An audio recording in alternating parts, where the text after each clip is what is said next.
Today we'll be taking a look at the new Super Cyborg Mechagodzilla vintage toy version from Super7. This is actually the first Super Cyborg I've ever purchased from Super7, and my wallet be damned, it probably won't be the last one. For those that are unfamiliar with the Super Cyborg line, this line is inspired by the old Takara Henshin Cyborg line, which featured robotic characters cast in translucent clear plastic so that you could see the inner workings, the inner circuitry, all the moving parts as you played with the action figures. And so this is the second Mechagodzilla in the line. The first one was cast in translucent plastic, as the Super Cyborgs usually are.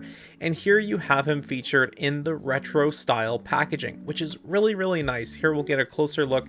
We've got some katakana all over the package saying Mechagodzilla. Here on the side, we get a look at the panels that are removable, as well as the Mechagodzilla insignia. On the back, we get into all of the different weapons and the bays and all the inner circuitry that we'll get a closer look up in 3D. This thing is really, really impressive. There's another shot of all the panels that come off. On the top, Mechagodzilla. On the bottom, all the legal mumbo jumbo. Here is the figure itself rocking back and forth on the turntable. It is so impressive. The gunmetal gray of the metal body and then the metallic teal spray really makes this colorway pop. It's definitely an unusual colorway in terms of how we're traditionally, interpreting Mechagodzilla or Showa Mechagodzilla, but the colors here really pop. The red around the lips, the yellow and orange in the eyes, and then that really powerful metallic teal. I also really love how much detail there is packed into the sculpt. Obviously, this thing is 11 inches tall. It gives you a lot of room to actually get in and craft those fine details. All the nuts and bolts, all the panel lines, it all looks really nice, really clean. The knee rockets and the finger and toe missiles all look really solid. The metallic rings at the elbows and knees are sculpted really nicely. Just overall, it's a really solid looking piece, and I'm so happy to actually have it in my collection. I do regret skipping out on the clear one a little bit, but seeing this one in solid colors and in metal colors, I'm really looking forward to what comes next in this line. As for the articulation, the head is on a swivel joint, pretty standard. The jaw does open up somewhat, not too much. The arms are on full swivels. They'll go the full 360 degrees. Very similar to the reaction if you have it. The hands rotate a full 360 degrees, and you'll see this is actually a little bit important later. The legs are pretty good. They don't go the full way around though. Those rings at the thighs will collide into the tail.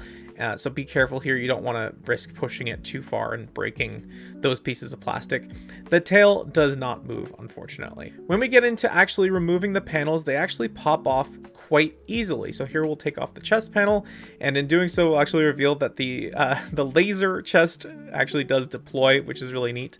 Here we'll take a look at the actual chest panel itself, and you can see that there are grooves along the edges of the panel itself, and the panels connect onto the body all around those edges with those grooves. When you get to the arms and legs, there are additional notches that help, but that's basically what you're looking at, is those grooves along the entire piece. For the arms, you're going to want to rotate the wrists so that they're flat or parallel with the ground. That will give you the clearance needed to pop the arm panels off on both sides. Now you'll see here that I made the mistake of not putting that into the correct position, and then it does come off fairly easily. It does take a little bit of time. The tension on the arm and the leg pieces are really solid. Those things are not going to fall off on their own. No chance. Legs, there's nothing really special. You just pop them off. The feet don't move, so there's no trick like the wrists. And here you have the figure with all the panels removed, and it looks so good. There is so much detail intricately sculpted into this thing. It's almost unbelievable. In the wrists, you can see the missiles that are going to load into the missile firing hands. Even in the neck, you can see the missiles that would go up into where the tongue is, because he has the missiles sculpted into his bottom jaw. The hands are really well detailed, but look at those inner workings. There's so many colors. There's so many different sculpts happening. There you have the knee rockets, and then the feet missiles actually ready to go and ready preloaded. This guy has so much stuff he has the feet rockets as well. This thing really is trying to be the ultimate, well, no, that's a different line. The modern day version of a vintage Japanese toy, like something that you might have seen in Japan that has the parts come off and is overall a little bit larger in size. And that's really where the charm comes from. I know that it's a little bit more limited in articulation, but the sculpt work is really, really nice. And all the different colors on the inner circuitry really bring it to life and add that third dimension to the overall sculpt. Now you may be asking, how well does this guy scale with other figures? Not that well. I think that the Super Cyborg line is the kind of line where it's not really meant to scale with other things. It is meant to scale with other Super Cyborgs. So if you're getting the Iron Giant or Krang or, you know, eventually a Jet Jaguar, hopefully, fingers crossed. I think if it's sort of like Soul of Chogokin, where they're meant to scale with each other, they're not necessarily meant to scale with other lines. Oh my god, did he just compare a Super 7 product to Soul of Chogokin? Yeah, I did, and I'll fucking do it again too. Now, before you buy this guy, there are two things that you should know, and there's one thing that I kind of wish was a little bit better. Let's start with that piece.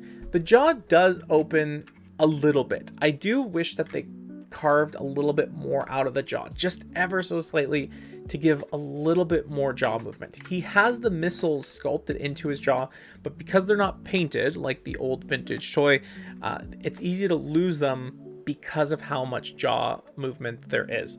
It's not a huge deal, and I wouldn't say that this range of movement is necessarily bad. I just wish that there was a little bit more there. So that's what I'd like to have seen done differently. But two things that you should know. One is that because all the panels come off, there are a bunch of panel lines. And they can be a little bit more unsightly than, let's say, just a seam line. I think we're all used to seeing seam lines on our action figures to certain extents. But, you know, there's going to be thicker lines where the pieces come off and connect. If that's the type of thing that bothers you, then it's probably going to be a point of fixation when you're actually holding this figure in hand. The other thing is that you've seen that the panels themselves are rather hollow. And that's because they're hiding so much sculpt underneath, right? Like you see how much empty room there is inside of this. It's basically a shell. Oh my god, look at all that detail. That is... God damn. That's intricate as fuck. That is so cool. Anyway, the point I'm getting at here is that there is a hollowness to the figure, and there is... You can feel it. Not necessarily in the weight, because I would say that the figure does have a decent weight to it. But as you're holding it, like it cricks, it cracks... You can sort of tell that there's empty pockets in it, and perhaps that might throw you off, having a figure of this size, having it feel a little bit hollow, a little bit lighter than you might expect. But if you can get over that fact, I think that this is an extremely cool piece. I think that this is, when I think of Super 7 as a company that wants to make designer toys, this is what I picture. This is what I imagine. This is not a Hiya Toys, Monster Arts competitor. This is like, we want to make Mechagodzilla, we want to make him, the parts come off, and you can see the inner workings. You can see the missiles that actually reload into his hands in the middle of battle. Things like that. And I can't wait to see what they do with a Jet Jaguar, with a Kiryu. Imagine it was a Kiryu and you could take the panels off and see Godzilla's skeleton inside. That would be so cool. And if you like the idea of this figure, but not necessarily this colorway, which... I think you'd be nuts. Like, look at this. This is so cool. Super 7 does tend to do multiple colorways and repaints of their Super Cyborg sculpts. I think there's been like 4 or 5 Optimus Primes at this point. So I think at the very least we'll get a screen accurate version. And who knows what might come after that. So I'm going to put my affiliate links in the description from Super 7 and from Entertainment Earth if you would like to support the channel in purchasing this figure. And I'd also like to pay a special shout out to Rouge Block, who basically pushed me over the edge in terms of picking this guy up. I was really on the fence, and then he left a comment saying, hey, can you review this figure? And I was like, oh, you know, don't twist my arm. So that's going to be it for me, but I'm curious to hear from you. What do you think of the Super Cyborg line? Are you interested in picking up this colorway, a different colorway, perhaps a different Toho character? Let me know in the comment section down below. Thank you so much for watching, and until next time, I will talk to you again soon. Bye-bye.